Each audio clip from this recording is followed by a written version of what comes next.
قابل رسک موت محمد وسیم اتاری باب المدینہ نارتھ کراچی سگے مدینہ عز و جل سگے مدینہ کے پاس تشریف لاتے تھے۔ بیچارے کے ہاتھ میں کینسر ہو گیا اور ڈاکٹروں نے ہاتھ کاٹ ڈالا۔ ان کے علاقے کے ایک اسلامی بھائی نے بتایا وسیم بھائی شدت درد کے سبب سخت اذیت میں ہیں۔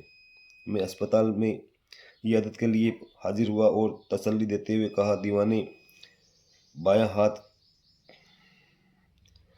ہاتھ کٹ گیا، اس کا غم مت کرو۔ الحمدللہ عز و جل دایاں ہاتھ تو محفوظ ہے اور سب سے بڑی سعادت یہ ہے کہ انشاءاللہ عز و جل ایمان بھی سلامت ہے۔ الحمدللہ میں نے انہیں کافی صابر پایا، صرف مسکراتے رہے یہاں تک کہ بستر سے اٹھ کر مجھے باہر تک پہنچانے آئے۔ رفتہ رفتہ ہاتھ کی تکلیف ختم ہو گئی، مگر بیچارے کا دوسرا امتحان شروع ہو گیا اور وہ یہ ہے کہ سینے میں پانی بھر گیا، درد و کرب میں دل کٹنے لگے۔ آخر ایک دن تکلیف بہت بڑھ گئی، ذکر اللہ شروع کر دیا، سارا دن اللہ اللہ کی صداؤں سے کمرہ گونجتا رہا۔ طبیعت بہت زیادہ تشویشناک ہو گئی تھی۔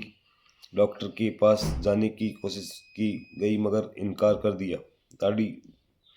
دادی جان نے فرط شفقت میں گود میں لے لیا، زبان پر کلمہ طیبہ لا الہ الا اللہ محمد رسول اللہ صلی اللہ تعالیٰ علیہ وسلم جاری ہوا اور 22 سال محمد وسیم اتاری کی روح کب سے عنصر سے پرواز کر گئی۔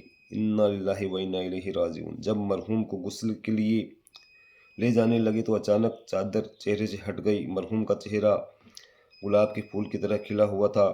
غسل کے بعد چہرے کی بہار میں مزید نکھار آ گیا۔ تدفین کے بعد عاشقان رسول صلی اللہ تعالیٰ علیہ وسلم نعتیں پڑھ رہے تھے۔ قبر سے خوشبوؤں کی ایسی لپٹیں آنے لگی کہ مسامع جاں معطر ہو گئے، مگر جس نے سونگھی اس نے سونگھی۔ گھر کے کسی فرد نے انتقال کے بعد خواب میں مرحوم وسیم اتاری کو پھولوں سے سجے ہوئے کمرے میں دیکھا۔ پوچھا کہاں رہتے ہو؟ ہاتھ سے ایک کمرے کی طرف اشارہ کرتے ہوئے کہا یہ میرا مکان ہے، یہاں میں بہت خوش ہوں۔ پھر ایک آراستہ بستر پر لیٹ گئی۔ مرحوم کے والد صاحب نے خواب میں اپنے آپ کو وسیم اتاری کی قبر کے پاس پایا۔ یکایک قبر شق ہوئی اور مرحوم سر پر سبز امامہ سجائے ہوئے سفید کفن میں ملبوس باہر نکل آئے۔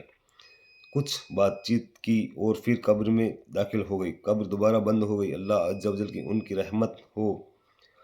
ان پر رحمت ہو اور ان کے صدقے ہماری مغفرت ہو۔ یا اللہ عز و جل میری مرحوم کی اور امت محبوب صلی اللہ تعالیٰ علیہ وسلم کی مغفرت فرما اور ہم سب کو دعوت اسلامی کے مدنی ماحول میں استقامت دے اور مرتے وقت ذکر و درود اور کلمہ طیبہ فرما، آمین بجاہ النبی الامین صلو علی الحبیب صلی اللہ تعالیٰ علیہ وسلم۔